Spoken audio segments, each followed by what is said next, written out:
ایک اور قانون بنایا گیا، اسی میں لکھا گیا کہ 6 مہینے کے اندر پورے جائیدادوں کو پورٹل پر ڈالنا پڑے گا۔ میں کرن رجیجو سے پوچھنا چاہتا ہوں، کہاں ہے تمہارا پورٹل؟ کدھر ہے تمہارا پورٹل جو تم نے شروع کر دیا 6 مہینے میں کرنا پڑے گا؟ میرے عزیز دوستوں اور بزرگوں، اس قانون میں یہ کہا گیا کہ اگر کوئی مسلمان اپنی جائیداد کو وقف الاولاد کرنا چاہتا ہے، یعنی مالک اللہ رہے گا مگر اس جائیداد کا فائدہ وہ کہے گا کہ میری اولاد کو ملے گا، تو مودی نے قانون بنایا اگر اس وقف کرنے والے کی جائیداد میں وہ وقف کرنے سے پہلے اگر اس کی بیٹی ہوگی تو وہ بیٹی کا حق مار کر نہیں دے سکتا ہے۔ آپ بتائیے، ہندو دھرم میں یہ قانون ہے کہ جو کوئی بھی ہندو اپنے ول کے ذریعے وہ اپنی ایک پوری جائیداد کو اپنی ایک اولاد کو دے سکتا ہے، چاہے بیٹی ہو یا بیٹا ہو، یا ان کو چھوڑ کر وہ گاؤں میں اپنے کسی کو دے سکتا ہے۔ جب وہاں پر آپ وہ سہولت ہے تو پھر مسلمانوں کو یہ آپ کیوں کر رہے ہیں؟ میں اللہ کے نام پہ وقف کر رہا ہوں، اپنی اولاد کے نام پہ نہیں کر رہا ہوں۔ میں اللہ کو مالک بنا کر کہہ رہا ہوں کہ جائیداد کا فائدہ میری اولاد کو ملے گا۔ تو یعنی اگر جس مسلمان کی بیٹی ہوگی وہ اللہ کے نام پر وقف نہیں کر سکے گا، یہ قانون بنا دیا گیا۔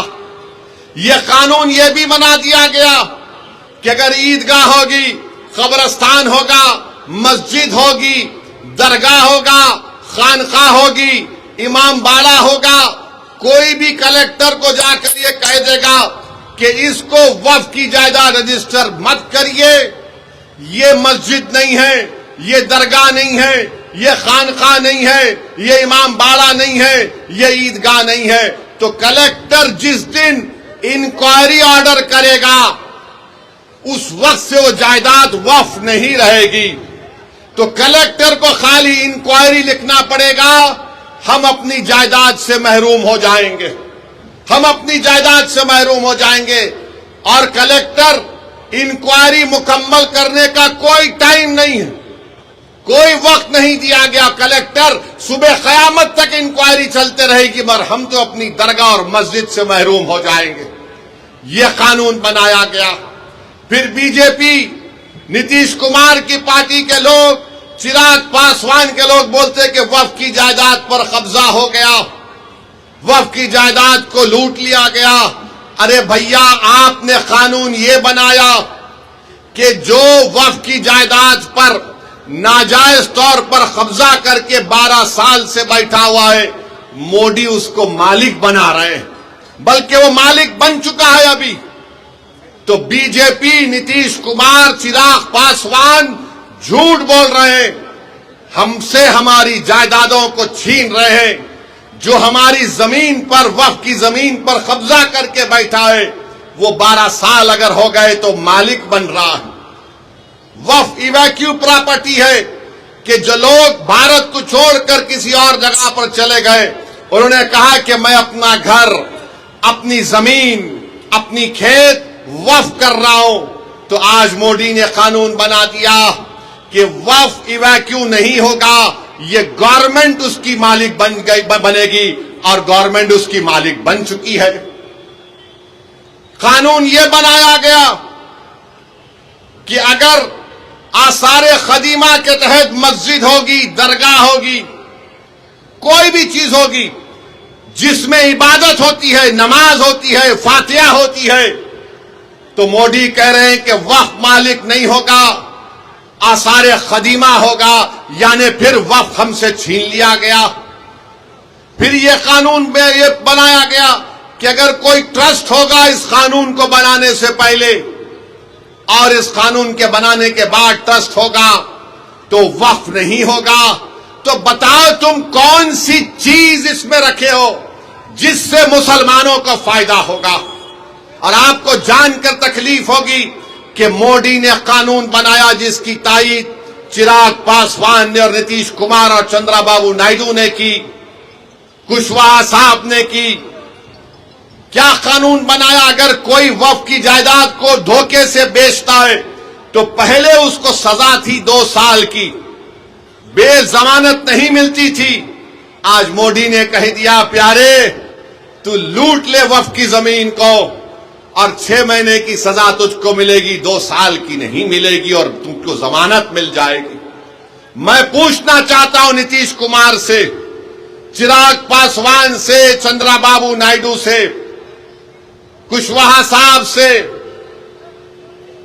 کماراسوامی صاحب سے، جینت چودھری صاحب سے، ارے ایک چیز تو بتاؤ جو اس سے مسلمانوں کو فائدہ ہوگا۔ آپ نے قانون بنایا صرف مسلمانوں کی جائیدادوں کو لوٹنے کے لیے، ہماری مسجدوں کو چھیننے کے لیے، ہماری درگاہوں کو چھیننے کے لیے۔ تو میرے عزیز دوستوں اور بزرگوں، مودی نے قانون ایسا بنایا ہے کہ ہمارے ایمان پر حملہ ہو رہا ہے، ہماری مسجدوں پر حملہ ہو رہا ہے، ہمارے خانقاہوں پر، درگاہوں پر، امام باڑوں پر حملہ ہو رہا ہے، اور ہم خاموش نہیں بیٹھ سکتے۔ اسی لیے all India Muslim personal law board نے اس بات کا اعلان کیا کہ ملک گیر پیمانے پر ہم اس کالے قانون کے خلاف احتجاج درج کریں گے، اور احتجاج ہو رہا ہے، احتجاجی جلسے ہو رہے ہیں، آئندہ بھی ہوگا۔ تو میری آپ تمام سے یہ گزارش ہے کہ آپ اس احتجاج میں شرکت کریے۔ ہم اس وقت تک احتجاج کریں گے جب تک کہ مودی کی حکومت اس کالے قانون کو واپس نہیں لے لیتی۔ ہم احتجاج اس لیے کر رہے ہیں کہ جس زمین کا، جس مسجد کے لیے ہم احتجاج کر رہے ہیں اس کا مالک اللہ ہے۔ ہم ہرگز کسی بھی حالت میں اس مسجد کو، اس درگاہ کو، اس زمین کو جس کا مالک اللہ ہے، ہم حکومت کو یہ نہیں اجازت دے سکتے کہ آپ اس پر قبضہ کر کے وقف بورڈ کو نقصان پہنچائیں۔ اور یاد رکھیے وقف ایک عبادت ہے، نماز روزہ ایک عبادت ہے، قرآن کی تلاوت بھی ایک عبادت ہے، مگر وقف بھی ایک عبادت ہے۔ حکومت نے ایسا قانون بنایا تاکہ ہم سے ہماری عبادت کرنے کا طریقہ بھی چھین لیا جائے۔ تو میں آپ سے اپیل کر رہا ہوں کہ مسلمانوں کے خلاف ہی اس طرح کا قانون بنایا گیا ہے۔ حکومت تنگ نظری کے مظاہرے کر رہی ہے، حکومت سنویدھان کے خلاف، جس کو بابا صاحب امبیڈکر نے بنایا، اس طرح کا غلط قانون بنا کر حکومت یہ بتانا چاہ رہی ہے کہ ہم وقف کی جائیدادوں کو حاصل کر لیں گے۔ ہم میں جتنی جان ہے انشاءاللہ تعالی ہم تمام مل کر پرامن طریقے سے، جمہوری طریقے سے ہم اس کالے قانون کی مخالفت کریں گے۔ میری آپ سے گزارش ہے کہ آپ پرسنل لاء بورڈ کے احتجاجی پروگرام پر عمل کریں، اور آپ تمام سے اپیل کر رہے ہیں کہ ہم احتجاج کریں گے۔ نتیش کمار بھی جان لیں، چراغ پاسوان بھی جان لیں کہ ہم ہر چیز کو برداشت کر سکتے ہیں، مگر جو چیز کا مالک اللہ ہے ہم حکومت کو اس کا مالک بننے نہیں دیں گے۔ جس جگہ پر ہم نے اللہ اکبر کہہ کر مسجدوں کو آباد کیا، ہم اس جگہ کو ویران ہونے نہیں دیں گے۔ جس جگہ پر ہمارے بزرگ ان قبرستانوں میں آرام سے سو رہے ہیں، ہم اس جگہ پر تم کو چھیننے نہیں دیں گے۔ یاد رکھو یہ ایک ایسا مسئلہ ہے کہ ہم خاموش نہیں بیٹھیں گے، ہم احتجاج کریں گے، اور اس وقت تک احتجاج ہوگا انشاءاللہ جب تک کہ حکومت اس کالے قانون کو واپس نہیں لے لیتی ہے۔ تو میرے عزیز دوستوں اور بزرگوں، کیا آپ پورا ساتھ دیں گے all India Muslim personal law board کا؟ ہاتھ اٹھا کر جواب دیجیے۔ بہت بہت شکریہ۔ اب ہم احتجاج کو جاری رکھیں گے، اور نتیش کمار کو، چراغ پاسوان کو، نریندر مودی کو انشاءاللہ تعالی ایک سیاسی طور پر ان کو پیغام ملے گا کہ بہار ہو یا بھارت ہو، یہاں پر ہر مسلمان، ہر ہمارا وہ ہندو بھائی اور بہن جو سنویدھان کو مانتا ہے، وہ اس بات کی اجازت نہیں دیتا ہے کہ کیا آپ کسی کے مذہب پر چلنے سے کسی کو روک دیں۔ ارے جو قانون بہار میں مندروں کے لیے اگر اچھا ہے تو بہار کے مسلمانوں کے لیے اچھا کیوں نہیں ہو سکتا؟ جو قانون بودھ گایا کے لیے اچھا ہے تو پھر وہ قانون بہار کے مسلمانوں کے لیے کیوں اچھا نہیں ہو سکتا ہے؟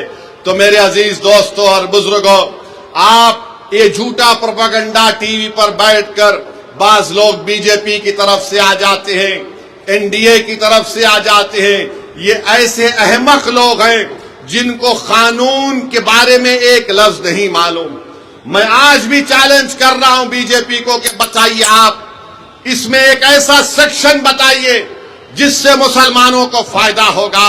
مودی بولتے ہیں کہ غریبی مسلمانوں میں ختم ہو جائے گی۔ کیا آپ نے 11 سال میں غریبی کا خاتمہ کیا؟ کیا آپ نے 11 سال میں بھارت میں غریبی کا کوئی خاتمہ کیا؟ کچھ نہیں کیا۔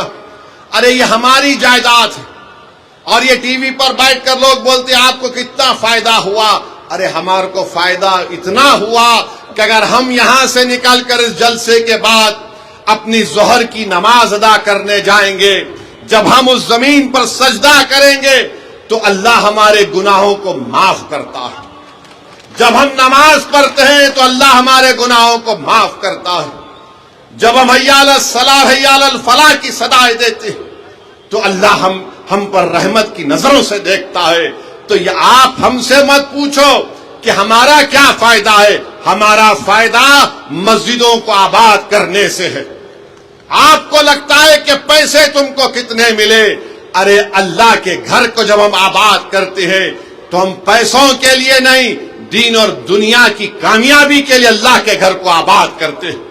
اگر ہم کسی کے خانقاہ کو جاتے ہیں تو پیسوں کے لیے نہیں جاتے، اپنے دلوں کو اور اپنے نفس کو صاف کرنے کے لیے جاتے ہیں۔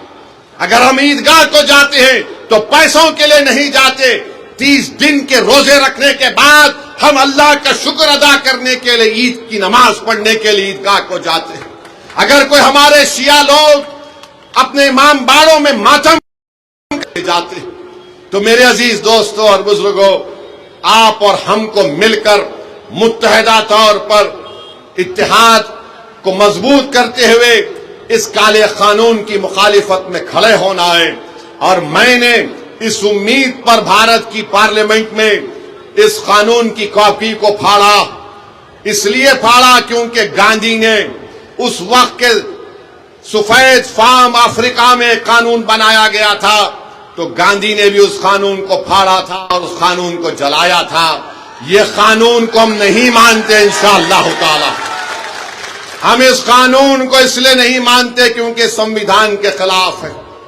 جو قانون اگر بنایا جائے گا جو بابا صاحب امبیڈکر کے سنویدھان اور آئین کے خلاف ہوگا تو وہ قانون نہیں ہوگا، وہ ظلم ہوگا۔ ظلم ہم پر کیا جا رہا ہے اس طرح کا ایک کالا قانون بنا کر۔ اور نتیش کمار، چراغ پاسوان اور جو سیکولر تو ہیں مگر منہ نہیں کھول رہے، ہم تمہاری خاموشی کو بھی یاد رکھیں گے۔ جو سیکولر تو ہیں مگر خود نہیں کہتے، اپنے چمچوں سے بلوانے لگاتے ہیں کہ تم بولو، اگر ہم بولیں گے تو ہم کو ادھر کا ووٹ نہیں ملے گا۔ تو ہم ان سے کہہ رہے ہیں یہ ادھر کا ووٹ ادھر کا ووٹ نہیں ہے۔ تم کو اگر بھارت سے محبت ہے، بھارت کے سنویدھان سے محبت ہے تو تم کو بولنا پڑے گا۔ تمہارے چمچوں کے بولنے سے کوئی فرق نہیں پڑتا۔ بولو، کھل کر بولو۔ یہ قانون مسلمانوں کی مسجدیں اور درگاہیں اور خانقاہیں چھیننے کے لیے بنایا گیا۔ میرے عزیز دوستوں اور بزرگوں، ہم امید کرتے ہیں کہ انشاءاللہ تعالی اللہ ہمارے اللہ اپنے فضل و کرم سے اس کالے قانون کو اللہ حکومت کے ذریعے واپس دلوائے گا۔ اور میرے عزیز دوستوں اور بزرگوں، میں آپ سے یہ بھی کہنا چاہ رہا ہوں کہ توصیف عالم صاحب آج الحمدللہ مجلس اتحاد المسلمین میں شامل ہو چکے ہیں۔ میں آپ کو یہ بتانا چاہ رہا ہوں کہ مجلس اتحاد المسلمین نے فیصلہ لیا ہے کہ انشاءاللہ تعالی آئندہ جب ویدھان سبھا کے چناؤ ہوں گے تو بہادر گنج سے انشاءاللہ توصیف عالم صاحب مجلس اتحاد المسلمین کے امیدوار بھی ہوں گے، اور انشاءاللہ تعالی آپ تمام لوگ ان کو اپنی دعا اور ووٹوں سے یہاں سے اپنا نیا ودھائک اور ایم ایل اے بھی منتخب کریں گے۔ مجھے اس بات کی پوری امید ہے۔ مجھے اس بات کی پوری امید ہے کہ 4 بھاگ گئے تھے اپنا ایمان بیچ کر، یہ 4 بھاگ گئے تھے، اب انشاءاللہ 24 آئیں گے انشاءاللہ تعالی۔ 4 بھاگے تو 24 آئیں گے، اور جنہوں نے ان کو بھگایا ہم تم کو بھگائیں گے بہار میں انشاءاللہ تعالی۔ مہاراشٹر میں شیو سینا کے MLAs کو توڑ دیا شنڈے نے تو سب نے کہا جمہوریت کا قتل ہو گیا۔ کرناٹکا میں BJP نے کانگریس کی حکومت کو توڑا تو سب نے کہا جمہوریت کا قتل ہو گیا۔ مدھیہ پردیش میں BJP نے کانگریس کے MLA کو خرید لیا تو سب نے کہا یہ جمہوریت کا قتل ہو گیا۔ تم نے سیمانچل کی جنتا کے خوابوں کو چکنا چور کیا۔ ہماری لڑائی سیمانچل کی تھی اور ہمیشہ رہے گی انشاءاللہ تعالی۔ تم نے اسد الدین اویسی اختر علی مان کی پیٹ کر خنجر نہیں گھونپا، تم نے سیمانچل کے ان غریبوں پر، ان ہمارے نوجوانوں کے سینوں پر تم نے خنجر مارا ہے جو سیمانچل میں انصاف کی لڑائی لڑ رہے تھے۔ مگر یاد رکھو یہ 4 بزدل تھے، یہ 4 ضمیر فروش تھے، تو خریدنے والا بھی ضمیر فروش ہے، خریدنے والا بھی کمزور ہے۔ ارے جو بکنے تیار تھے وہ بک گئے، جو نہیں بکے وہ تمہارے سامنے کھڑا ہے، اور جب تک اللہ زندہ رکھے گا سیمانچل کی لڑائی ہم لڑتے رہیں گے انشاءاللہ تعالی۔ اور یاد رکھو راجد والو، تم نے 4 کو خریدا نا، انشاءاللہ تعالی تم بھکاری بن کے اختر علی مان اور توصیف عالم کے گھر کو آؤ گے۔ ہم تم کو بتائیں گے کہ سیمانچل کے انصاف کیسے ہوتا ہے۔ ارے تم سیمانچل کی جنتا نے پتنگ چھاپ کوٹ دیا ہے، اور پتنگ چھاپ کوٹ اس لیے دیا کیونکہ سیمانچل کی جنتا غیور جنتا ہے۔ سیمانچل کی جنتا غریب ضرور ہے، مگر سیمانچل کی جنتا اپنے سر کو سوائے اللہ کے آگے کسی کے آگے نہیں جھکاتی ہے۔ تو پتنگ چھاپ کو انہوں نے ووٹ دیا ہے، اپنی ضمیر کی آواز پر ووٹ دیا ہے۔ اور آج میں کہہ رہا ہوں کہ اختر علی مان صاحب مجلس اتحاد المسلمین بہار کے صدر ہیں۔ اختر علی مان نے اس جماعت کی ذمہ داری کو اس وقت سنبھالا جب مجلس کے پاس کوئی چیز نہیں تھی۔ اختر علی مان کی محنت اور ان کے ساتھیوں کی محنت نے مجلس اتحاد المسلمین کو کشن گنج سے ہمارا ایک پہلا MLA منتخب کروایا۔ پارلیمنٹ کا الیکشن لڑے، 2 پارلیمنٹ کا الیکشن لڑے، کامیابی ہم کو نہیں ملی، ہمارے حوصلے پست نہیں ہوئے ہیں۔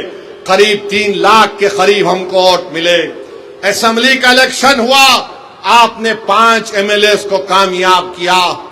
آج پھر آپ کے سامنے مجلس اتحاد المسلمین آپ کے درمیان میں آ کر کہہ رہی ہے کہ جب بہار پردیش کا چناؤ ہوگا آپ کو سیمانچل کے انصاف کے لیے پتنگ چھاپ کا ساتھ دینا ہے، اسد الدین اویسی کا ساتھ نہیں ہے۔ آپ کو سیمانچل کے انصاف کی لڑائی مجلس لڑ رہی ہے۔ پتنگ چھاپ نے جب سے سیمانچل کا نام لیا تو جو کل تک راجد والے سیمانچل کا نام لینے سے پیچھے ہٹتے تھے، جو کل تک نتیش کمار کی زبان پر سیمانچل کا نام نہیں آتا تھا، موڈی اس کو کیا کہتے تھے آپ جانتے اس علاقے کو۔ آج پتنگ چھاپ کو آپ نے ووٹ دیا تو موڈی، نتیش اور راجد کے نیتاؤں کے زبان پر سیمانچل آ گیا۔ یہ مجلس کی کامیابی ہے جو آپ نے مجلس کے حق میں ووٹ دیا تھا۔ تو میرے عزیز دوستوں اور بزرگوں، اختر علی مان کی قیادت میں مجلس سیمانچل سے لے کر بہار کے کونے کونے تک جا رہی ہے، اور مجھے یقین ہے کہ ہم کو کامیابی ملے گی۔ میں ان تمام سے اپیل کر رہا ہوں جو آج بیزار ہیں، تنگ آ چکے ہیں اس فرقہ پرستی کو دیکھ کر، میں ان تمام قائدین سے اپیل کر رہا ہوں جو کسی بھی پارٹی میں ہوں گے، مگر آج گھٹن ان کو محسوس ہوتا ہے جب وہ دیکھتے ہیں کہ کیسے ہماری آنکھوں کے سامنے اس طرح کے کالے قانون کو بنا دیا گیا۔ وہ یہ محسوس کرتے ہیں، اپنی ضمیر ان کو پکار پکار کر ان سے کہتا ہے کہ وقت آ چکا ہے کہ بہار میں ہم اپنی ایک قیادت کو بنائیں۔ جب یادووں کی قیادت ہو سکتی ہے، جب کشواہا اور کرمی کی قیادت ہو سکتی ہے، جب اپرکاش کی قیادت ہو سکتی ہے، جب دلت بھائی بہنوں کی سیاسی قیادت ہو سکتی ہے، تو کیا غریب اور مظلوموں کی قیادت نہیں بن سکتی؟ میرے بھائی، یہ فیصلہ آپ کو دوبارہ کرنا ہے، اور میں آپ سے اپیل کر رہا ہوں کہ ہم اپنی قیادت کو بنائیں گے انشاءاللہ تعالی، تاکہ ایک اختر الایمان آپ نے دیکھ لیا کہ 4 بھگوڑے تو بھاگ گئے تھے، سیمانچل کے لیے ایک کام نہیں کر سکے، مگر ایک اختر الایمان پوری بہار اسمبلی کے لیے بھاری پڑ چکا ہے۔ بہار میں ایک اختر الایمان لڑتا ہے سیمانچل کی آواز بن کر۔ اگر اختر الایمان کے ساتھ انشاءاللہ تعالی بہادر گنج کی جنتا توصیف عالم کو اختر الایمان کا بازو بنا کر بھجائے گی، اگر سیمانچل کی جنتا کشن گنج سے مجلس کے امیدوار کو اپنی آواز بنا کر بہار کی ویدھان سبھا میں بھجائے گی، امور اور بیسا کی عوام مجلس کے نمائندے کو کامیاب کرے گی، کوچا دامن کی عوام اگر اپنے اتحاد کی طاقت پر اور اپنی طاقت کی بنیاد پر آپ بہار میں مجلس کے نمائندے کو کامیاب کر کے بھجائیں گے، اور سیمانچل کے مختلف جوکی میں وہاں پر بھی آپ بھجائیں گے، تو یاد رکھیے ہم سیمانچل سے انصاف اسی وقت ہوگا جب تمہاری آواز ہوگی۔ آواز سے مطلب تعداد۔ ہاں ٹھاکر گنج پورا سیمانچل، ٹھاکر گنج بھی ہے۔ تو میری آپ سے اپیل ہے کہ اب کی بار یہ آ کے بولیں گے وہ بی ٹیم، یہ بی ٹیم ہی تھی جس نے مودی کے سامنے اس وفد کے قانون کو پھاڑ دیا تھا۔ تم تو اے ٹیم تھے، تمہارے منہ میں دہی جم چکی تھی، تم تو کچھ نہیں بول رہے تھے، خالی 3 منٹ کے لیے بولے اور بیٹھ گئے۔ بی ٹیم بولیں گے، پھر بولیں گے یہ ووٹ کاٹنے آئے ہیں، فلاں کرنے آئے ہیں۔ مجھے یقین ہے کہ کچھ کام میں نہیں آنے والا ہے اب کی بار، انشاءاللہ تعالی کچھ کام میں آنے والا نہیں ہے۔ کوئی بھی کچھ کہہ لے، میری آپ سے درخواست یہ ہے کہ پتنگ چھاپ کو کامیاب کرنا ہے، اور میں نے آپ سے وعدہ کیا ہوں کہ اللہ جب تک مجھے زندہ رکھے گا میں ہمیشہ سیمانچل کی بات کرتا آیا ہوں۔